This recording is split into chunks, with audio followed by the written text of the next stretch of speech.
Si Emang Encantada at ang Tatlong Haragan. Kwento ni Rene Villanueva.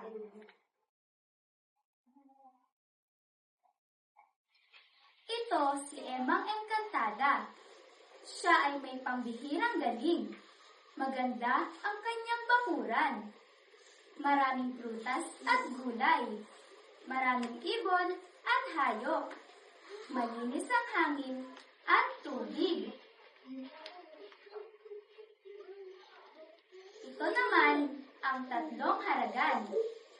Si Pat-Kalat ay hari ng basura. Kalat dito, tapon doon. Ito ang ugali niya. Sino nga ang hari ng mga basura? Si Pat-Kalat. Si Pol-Putol ay kaaway ng mga halaman. Putol dito, bunot doon. Ito ang libangan niya.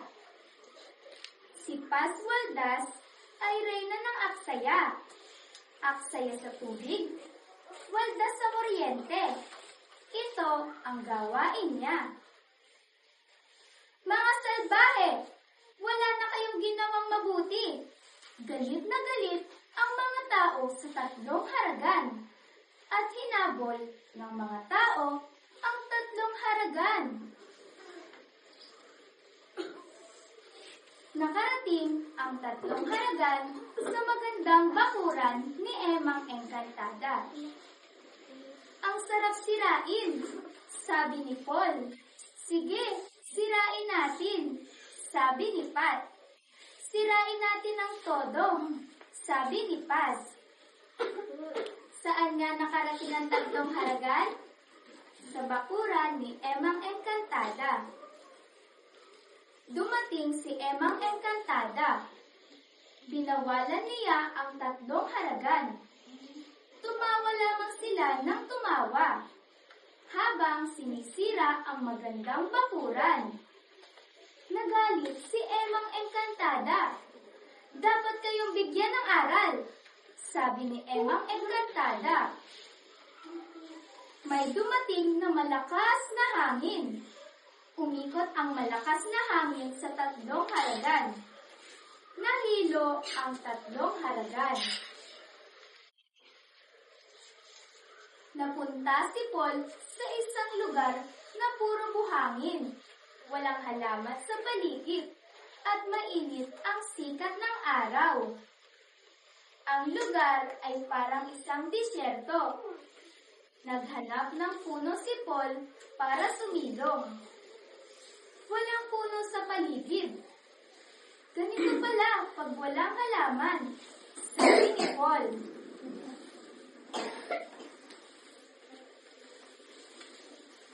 Nauhaw si Paul at naghanap ng tubig.